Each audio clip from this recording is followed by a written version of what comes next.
It's that time again. It's the time to be incubating your eggs. I've used two different methods in my Nurture Right 360 incubator. And the first method is just the basic 99.5 degrees kept at 50 to 60% humidity for 18 days. Once the 18th day comes, it will be time for taking the egg turner out and adding water to increase the humidity to like 70%. Be sure not to open the incubator at all in the last 3 days. That is hatching zone, and if you start seeing them cracking the egg open or pipping, then there's a huge possibility of shrink wrapping them in the egg if you open the lid. The air will hit the membrane and they will be trapped, and unfortunately they may die. The second method is known as the dry hatching method. 99.5 degrees at 15 to 30% humidity for the first 18 days. This method is called dry hatching. Once day 18 comes around, you'll take the egg turner out and add water to increase the humidity to like 65 to 70%. Then wait on your chicks. This method is known to do best for the darker eggs. That's kind of how I figured it out. We started getting the black copper Moran eggs from different people, and I could not hatch them the regular method for the life of me. So someone recommended the dry method, and that's what I really like to do for my darker eggs, even the olive eggs. If you're wondering why some incubators like the Nurture Right 360 has a light, it's because that's for candling the eggs. You'll sit the egg on the light or a candling flashlight on day 6 and 10 to ensure that there are visible veins and embryos. This helps a lot with the smell too. The last thing you need is to be cooking a rotten egg. Trust me, it's actually happened to me, and that's why I'm so glad I have this type of incubator. You can also buy a candling light, and that will help so much with trying to make sure that your eggs are veining and checking them. I only check them about 3 times in the whole process. It's like the first day, maybe the 6th day, and then probably the 18th day. After your chicks hatch, you have 30 hours that they can be in the incubator to dry. I usually get them out as soon as the majority are dry and running crazy in there. Then I immediately take them to a brooder, which is pretty much just a safe place for your chicks to be while they grow. I used many different things as a brooder. You can find some on Amazon. Just make sure it's closed in and nothing can get or harm the chicks.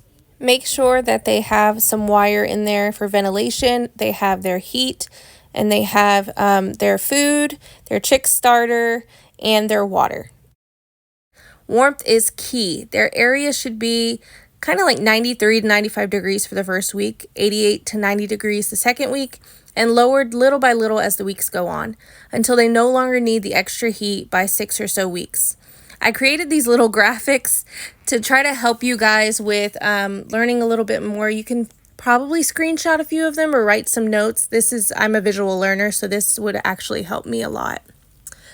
I usually add my young pullets and cockerels to the main coop about 10 to 15 weeks. If there's a little bit earlier, I put them in a separate area where the bigger hens can't get to them, so that they can get to know them by seeing them and smelling them or just being around them without actually, being attacked. And it's helped a lot with introducing them to my coop. So with baby chicks, there's going to come some problems sometimes depending on how you got them, whether it be you incubating them or getting them from Tractor Supply. You can deal with issues like pasty butt. Their droppings can cake on their vent area, causing blockage that can actually be very dangerous and cause death to them. So be sure to check them every single day. Spraddle leg is another one. You may find that a little in the beginning. You may see 1 or 2 chicks kind of with their legs kind of pulled out. Sometimes that can just happen, but there are ways that you can look up to fix that. Some people use a little pool noodle and just kind of keep them together, or even like a little string. You can look different ways up. All right, now let's talk about outside time. Once they are 3 to 4 weeks old, they are ready for field trips outside if you have your brooder inside or in a garage or even in a smaller coop that's kind of with your heat system. We have 2 different brooder methods. There's one inside and there's one outside in the catio. Well, either way, you can use a dog pen to keep the chicks together in a safe place, or even like a little baby fencing area. I've done that before. And I've even used just like a tractor. We used to have rabbits, so I used those for them too.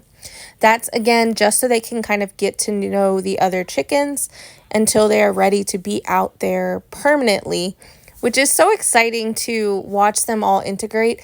I never introduced one or two chicks to the, or cockerels, pullets, which is the teenage birds. I never introduced them just two at a time. It's always been a group of maybe 5 or more. It's just easier to integrate them.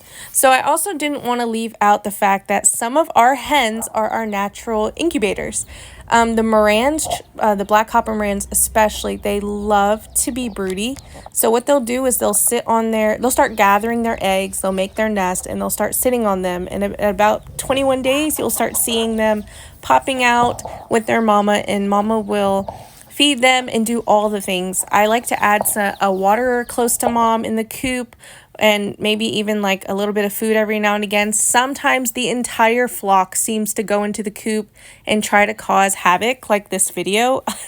Our Muscovy ducks love to hatch everybody else's eggs. It's like insanity. I've found turkeys under them, chickens under them, and their own babies. So a kind of a way to avoid this situation is if you notice one or two hens of any kind incubating their eggs, sitting on them being broody, keep them closed in there. Just make sure they have airflow and food and water. But once it gets to the time of hatching, keep them closed in. Don't let the other birds go in and out. And then after week 3, then you can start opening everything up and introducing the other birds to them. That's just always been the way that we've done it. I've seen people also have, a good shot at just leaving it open, but I don't know, once or twice I think it's happened to where another hen has killed some of the chicks or even the roosters. So keep that in mind when you're doing the broody method with the birds. Well, I hoped I was able to help you a little bit with some of your questions about incubating and allowing moms to incubate. Continue to watch my videos, comment, like, share, and make sure to subscribe. Thank you.